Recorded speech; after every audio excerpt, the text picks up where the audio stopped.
Your news center.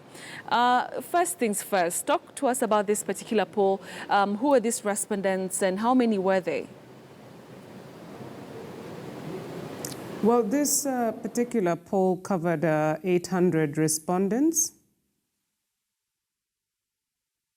Good morning. This particular poll covered 800 respondents, and it covered all the 17 sub-counties in Nairobi. And it was done with a margin of error. The sampling was done with a margin of error of plus or minus 3.5 at 95% degree of confidence. What questions were you asking these respondents to come up with the kind of percentages that we've just highlighted? The core question that was asked for that particular, question, the statistics that you've just shown, was if elections were held today and the following candidates were on the ballot. So we actually did give them a list of candidates. Who would you vote for?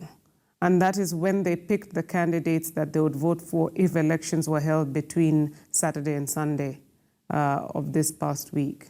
Right, Angela, it's very interesting that Evans Kidero comes still first, yet, over the last couple of years, Nairobians have really expressed their dissatisfaction with some of the things that, he promised he would deal with. But still, as we head on to the elections, those things are still untouched. What is the reasoning behind him being the best man for the job still?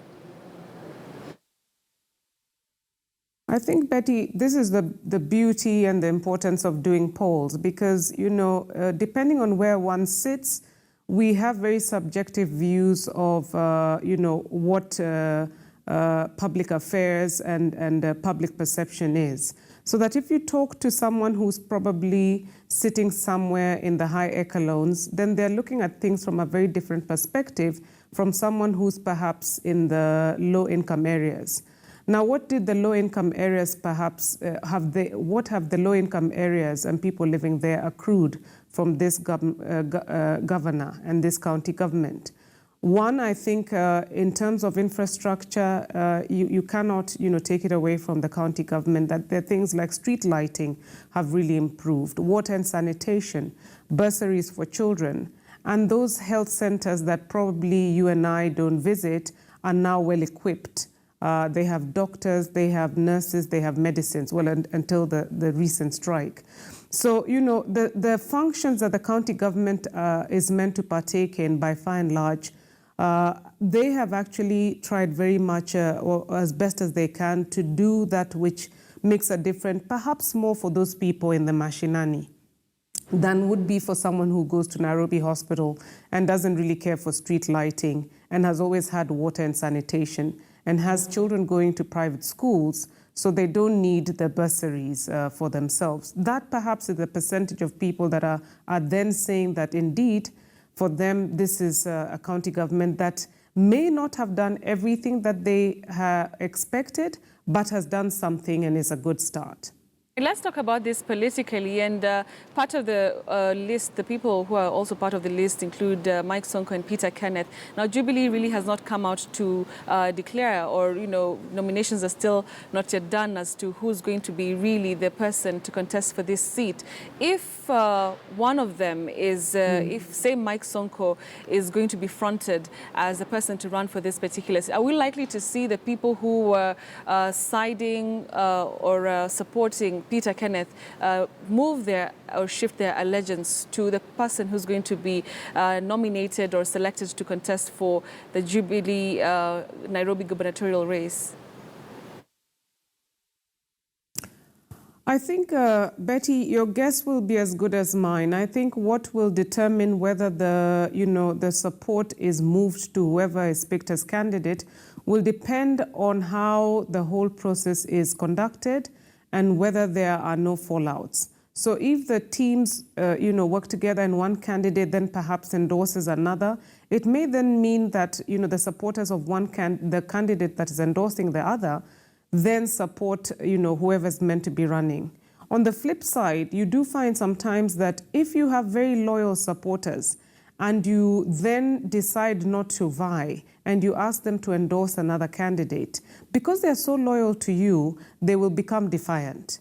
They will say that our votes were meant for you, and you will now not determine who we vote for. And therefore, they will determine who then they can, pick as their candidate of choice. So you may find that if, for instance, Sonko doesn't vie, some of his supporters may choose out of defiance and disappointment to, pick Kidero, for instance, or even another candidate, and not necessarily support Peter Kenneth.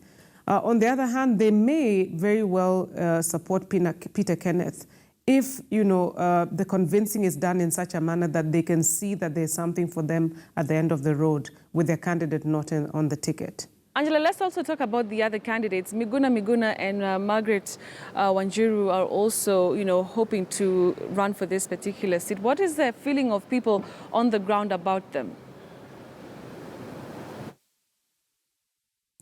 Betty, the feeling is as simple as the 1% and the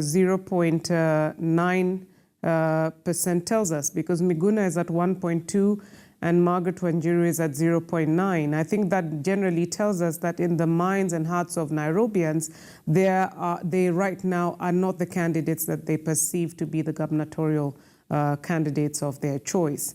Having said that, the race is still in its nascent stages, and depending on what they do or whatever fallouts that may take place, these are people that may take advantage of those low-hanging fruits that may accrue if one of the candidates, say from the Jubilee side, decides to step down, or if there are fallouts. But as it stands right now, what the numbers are telling us is that Nairobians don't truly feel that Miguna is their candidate of choice, nor that Margaret Wanjiru is their candidate of choice for governor.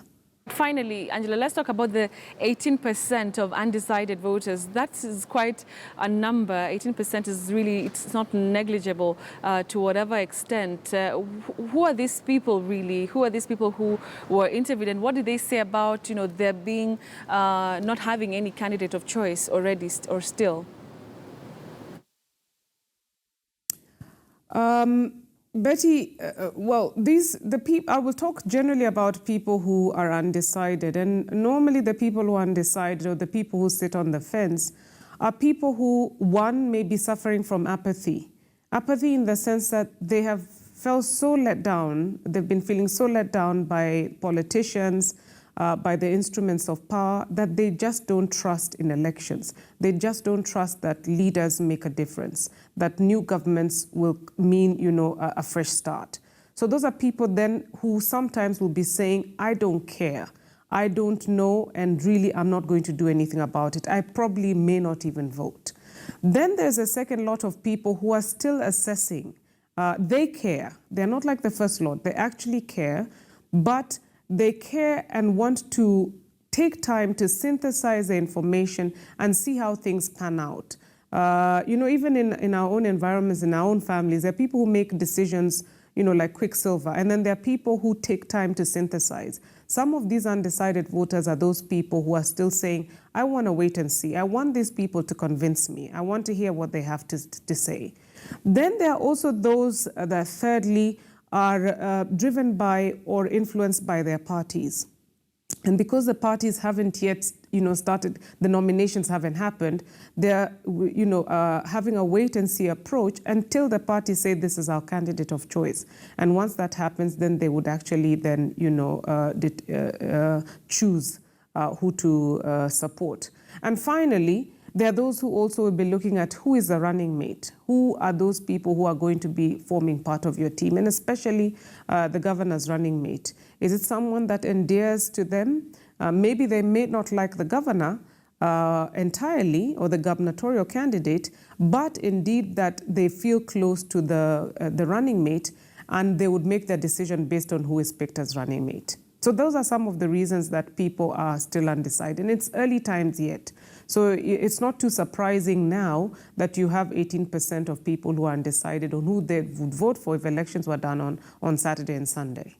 All right, thank you very much, Angela Ambitha. She is the CEO for InfoTrack, talking to us about this latest poll that was done in regards to the Nairobi gubernatorial race. Let's